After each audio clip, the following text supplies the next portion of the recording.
Welcome my dear students, मैं सुनील कुमार आज की क्लास में आप सब लोगों का स्वागत करता हूं। यूपी स्पेशल अर्थात उत्तर प्रदेश विशेषांक की इस सीरीज़ में देखते हैं कि आज की क्लास किस बिंदु पर आधारित होगी। मेरे प्यारे बच्चों, आज की क्लास का महत्वपूर्ण टॉपिक क्या होगा? उत्तर प्रदेश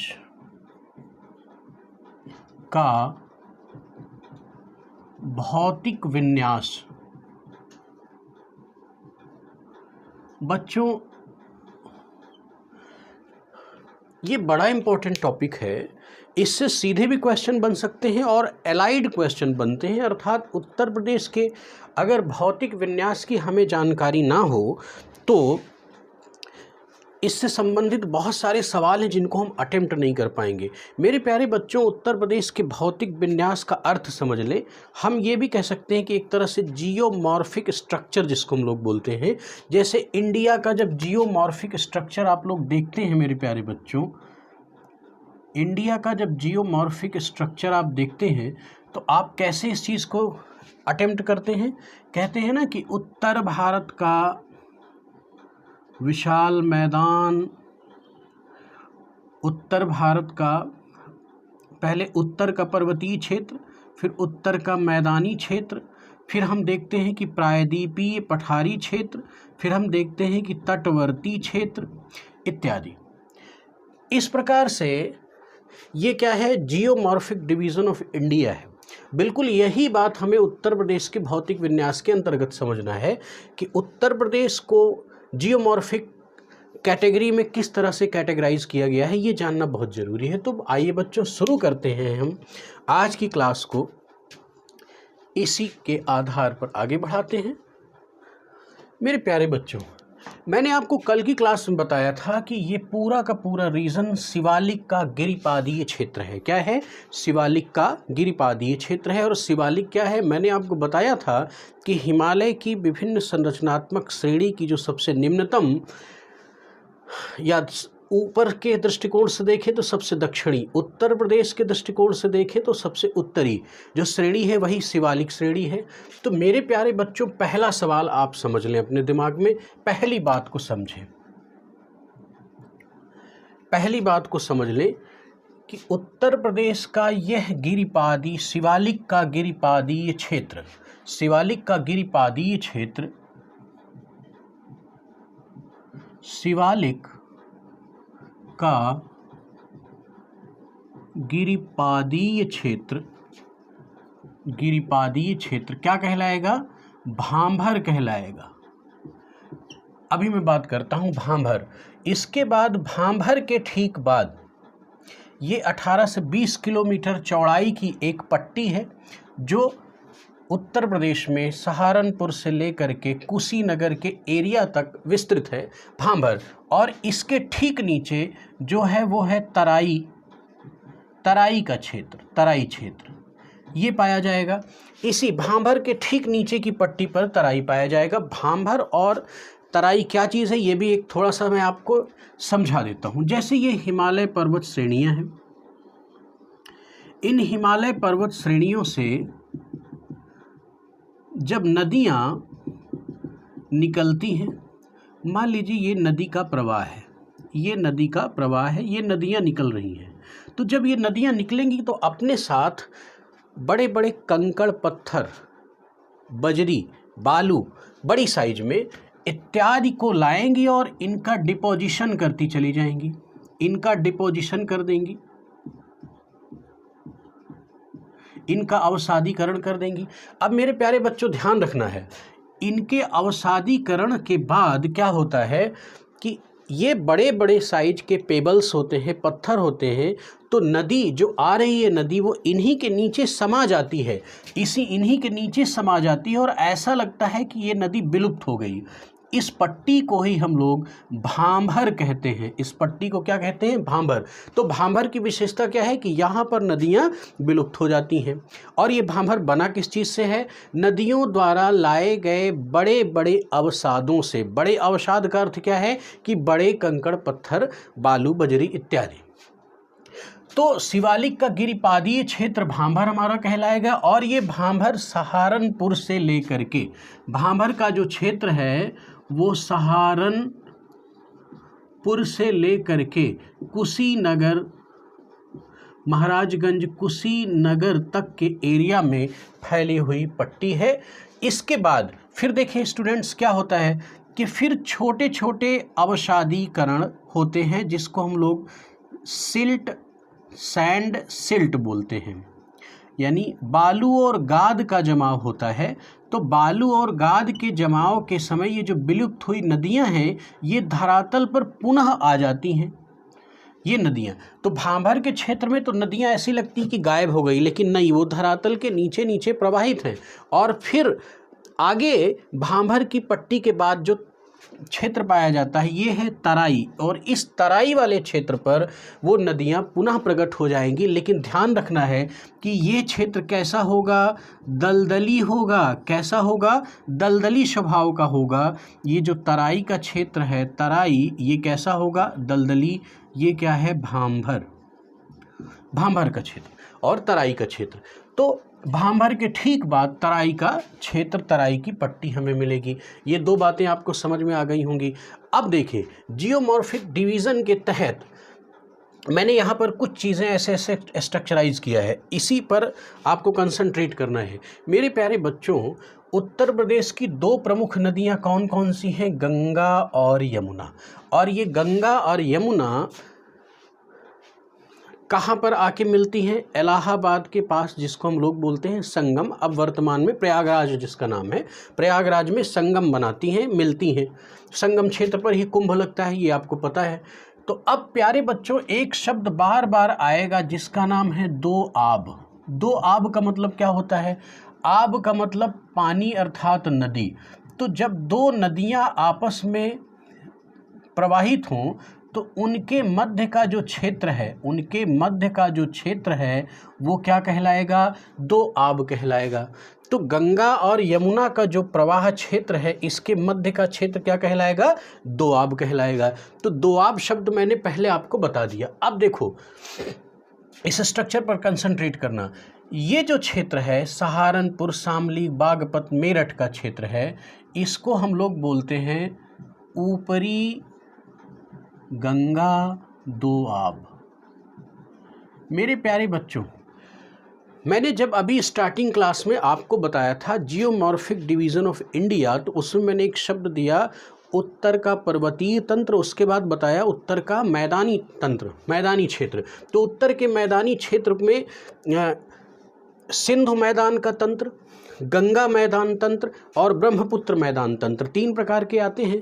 तो ये जो गंगा मैदान का क्षेत्र है, गैंगेटिक जोन है, वो मुख्यतः उत्तर प्रदेश, बिहार और बंगाल में ही तो विभाजित है।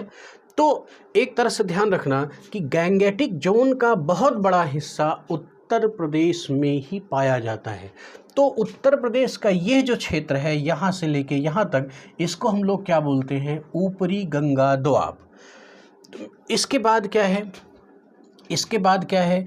ये जो एरिया आएगा, इस एरिया में जिसमें कि मथुरा और आगरा वाला क्षेत्र भी आ जाता है, इसको बच्चों हम लोग बोलते हैं मध्य गंगा का दो आब। इसके बाद बच्चों देखो, ये जो एरिया है रामपुर, बदायूं, फर्रुखाबाद इत्यादि का ये जो एरिया है, इसको हम लोग बोलते हैं रुहेलखंड। क्या बोलेंगे? रुहेलखंड। बहुत इम्पॉर्टेंट है रुहेलखंड। अब देखिए रुहेलखंड की बेसिकली क्या है कि रुहेला सरदारों की वजह से बना है, जो कि एक अफगान शासक थे। रुहेलखंड, वीर दाऊद का नाम सुना है? मैंने आपको ऐतिहासिक इम्पोर्टेंस के समय ये चीज़ बताया था, बंगस पठानों का यहाँ पर राज था। ये एरिया फर्रुखाबाद, रामपुर, बरेली का ये जो एरिया है ये क्या कहलाएगा? रुहेलखंड कहलाएगा। बच्चों इसके बाद आप देखो, रुहेलखंड के बाद ये जो क्षेत्र है ये पूरा का पूरा अवध का मैदान, अवध का मैदान या अवध का मैदान या अवध का दो आब कहलाएगा ये क्षेत्र। ये ध्यान रखना है आपको। अब देखिए आपसे पूछ सकता है कि प्रश्न कहाँ पर उठेगा कि अवध के मैदान या अवध के दोआब के उत्तर पश्चिमी क्षेत्र पर पाया जाता है। क्या पाया जाता है? तो रुहेलखंड का मैदान पाया जाएगा। क्या पाया जाएगा? रुहेलखंड का। अब मेरे प्यारे बच्चों यहाँ पर देखो, मध्य गंगा का दोआब, इसके बाद गंगा और यमुना यानी ये कानपुर, कन्नौज, कानपुर, फतेहपुर, कौशाम्बी होते हुए ये इलाहाबाद की ये जो पूरी पट्टी है ये किस नाम से जानी जाती है? निम्न। निम्न, इस निम्न का क्या मतलब है? निचला, निचला गंगा का दोआब, ये भी ध्यान में रखना है आपको। उसके बाद प्यारे बच्चों यहाँ पर देखो, ये जो डिवीज़न है, ये डिवीज़न, ये पूरा एरिया, ये इटावा, झांसी, जालौन, हमीरपुर का ये जो एरिया है, ये पूरा का पूरा एरिया क्या कहलाएगा? उत्तर प्रदेश की बात है ना, तो यहाँ पर मध्य प्रदेश का भी एरिया उसी नाम से जाना जाएगा जो अभी मैं नाम दूंगा। लेकिन चूंकि बात उत्तर प्रदेश की धरती का है तो उत्तर प्रदेश के इस रीजन को हम लोग क्या बोलेंगे? बुंदेलखंड। क्या बोलेंगे? तो ये क्षेत्र, ये जो रीजन है, इसमें झांसी, जालौन, ललितपुर का क्षेत्र, ये क्या कहलाएगा बच्चों? बुंदेलखंड का क्षेत्र कहलाएगा। अब देखिए, आपके दिमाग में ये होगा कि ये भौतिक विन्यास सर जो पढ़ा रहे हैं, इससे क्या कोई सवाल बनेगा? बिल्कुल बनेगा। मैंने आपको बताया, पहला सवाल बताया कि ये पूछ सकता है कि अवध का मैदान, या यूं कहें कि अवध के मैदान के उत्तर पश्चिमी क्षेत्र में पाया जाता है या अवस्थित है क्या? तो रुहेलखंड, ये आपको पता होना चाहिए। इसी तरह से अगर आपके सामने सवाल कर ले कि झांसी, जालौन और ललितपुर का क्षेत्र भौतिक रूप से अवस्थित है डैश, 3-4 ऑप्शन देगा, तो उसमें आपको क्या चुनना है? बुंदेलखंड क्षेत्र में, बुंदेलखंड क्षेत्र में। तो मेरे प्यारे बच्चों, इस एक एक क्षेत्र की विशेषता की भी हम लोग चर्चा करेंगे, लेकिन धीरे धीरे, आप परेशान न हो। पहले भौतिक विन्यास की लोकेशंस को अच्छे से समझें। अब उसके बाद देखें स्टूडेंट्स, यहाँ पर ये एक छोटा सा विभाजन आपने देखा होगा। ये क्षेत्र, ये दरअसल उत्तर प्रदेश का ये कुछ हिस्सा कौशाम्बी का, कुछ इलाहाबाद का, कुछ चित्रकूट का ये क्षेत्र है। ये दरअसल मध्य प्रदेश के रीवा और सतना से मिलने वाला एरिया है और इसी को हम लोग क्या बोलते हैं? बघेलखंड का पठार। बघेलखंड का पठार, ये पठारी क्षेत्रों की चर्चा अगर हम करें तो क्या बोलेंगे? इसे बघेलखंड का पठार। इसे बुंदेलखंड का पठार और इसे बघेल। अब देखें कि बघेलखंड का पठार केवल इतना ही नहीं सीमित है, मध्य प्रदेश की इस पूरे रीजन में फैला है, लेकिन चूंकि मामला उत्तर प्रदेश की धरती का है, इसलिए उत्तर प्रदेश के इस रीजन को हम लोग क्या बोलते हैं? बघेलखंड का पठार बोलेंगे। इसके बाद इस चीज़ को समझ लें कि ये निम्न या निचला गंगा का दोआब, ये आपको स्पष्ट हुआ। इसके बाद ये जो पूरा बेल्ट है, ये पूरा रीजन है, इस पूरे क्षेत्र को हम लोग पूर्वांचल का मैदान, पूर्वांचल का मैदान के नाम से जानते हैं। किस नाम से जानेंगे मेरे प्यारे बच्चों? पूर्वांचल के मैदान के नाम से। तो ये तो एक इसका भौगोलिक विन्यास हो गया, जियोमॉर्फिक स्ट्रक्चर हो गया, इसको आपने समझ लिया। अब कुछ बातें आप समझ ले कि बुंदेलखंड क्षेत्र में प्रवाहित होने वाली जो प्रमुख नदियां हैं वह कौन कौन सी हैं? तो चंबल, बेतवा, केन इत्यादि इसकी प्रमुख नदियां हैं। एक चीज और समझ लें, बुंदेलखंड के क्षेत्र में ऊंची लंबी घास के मैदान पाए जाते हैं।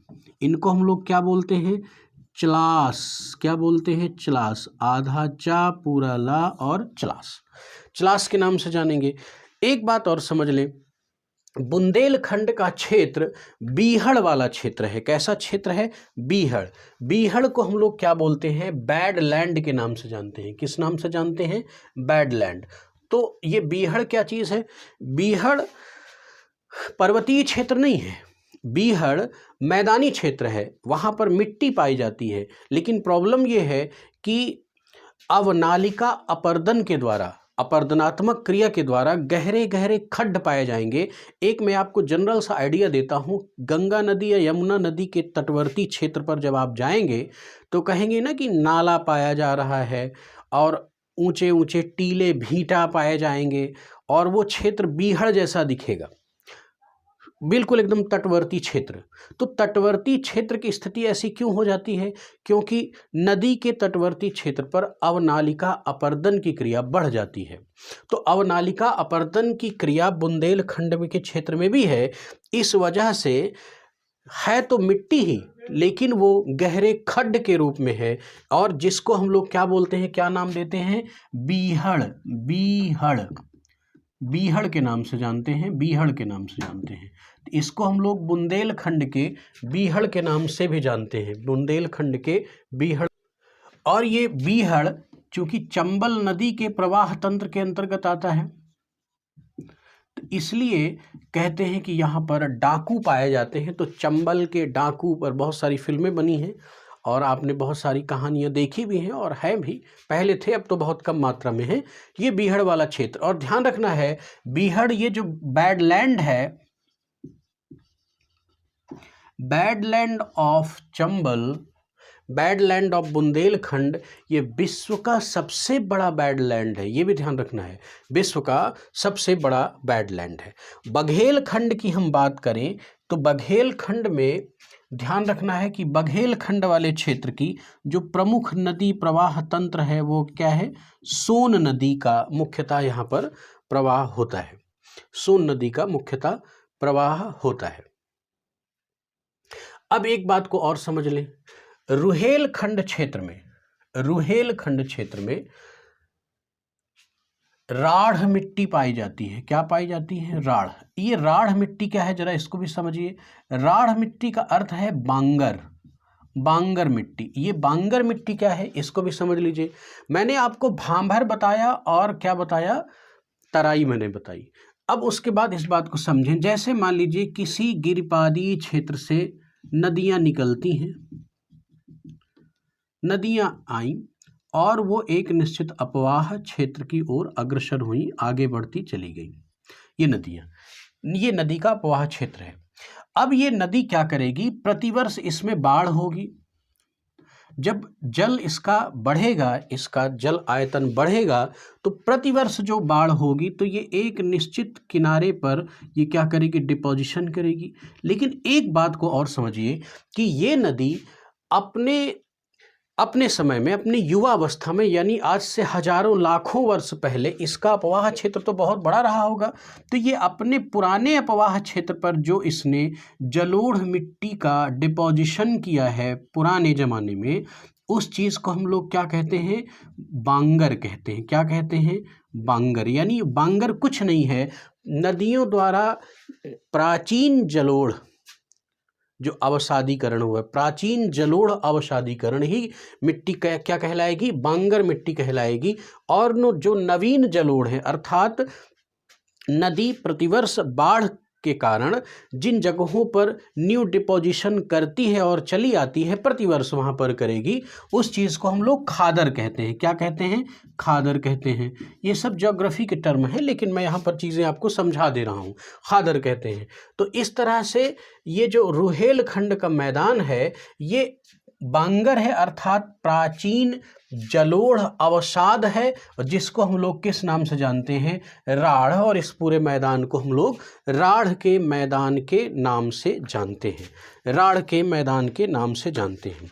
तो मेरे प्यारे बच्चों, इतनी बातों को पहले आप अपने दिमाग में धारण कीजिए। अब उसके बाद कुछ चीज़ों को और समझ लें। मैंने आपको बताया कि उत्तर प्रदेश मुख्यतः गंगा और यमुना के नदी तंत्र से विकसित है। तो गंगा और यमुना नदियाँ अपने बीच में जो दोआब बनाएंगे उनको गंगा यमुना दोआब कहेंगे, और इस दोआब के क्षेत्र को मैंने ऊपरी गंगा दोआब, मध्य गंगा दोआब और निम्न गंगा दोआब में विभाजित किया। अब क्या है, देखिए मेरी बात को समझिए। हर्षवर्धन के समय में कन्नौज का बड़ा महत्व बढ़ा, कन्नौज के क्षेत्र का। तो ये कन्नौज का मतलब केवल इतना ही थोड़े कि कन्नौज केवल यही था, नहीं, कन्नौज पूरा एक क्षेत्र था। ये ऐसा क्यों बढ़ा? मेरी बच्चों इस बात को समझो।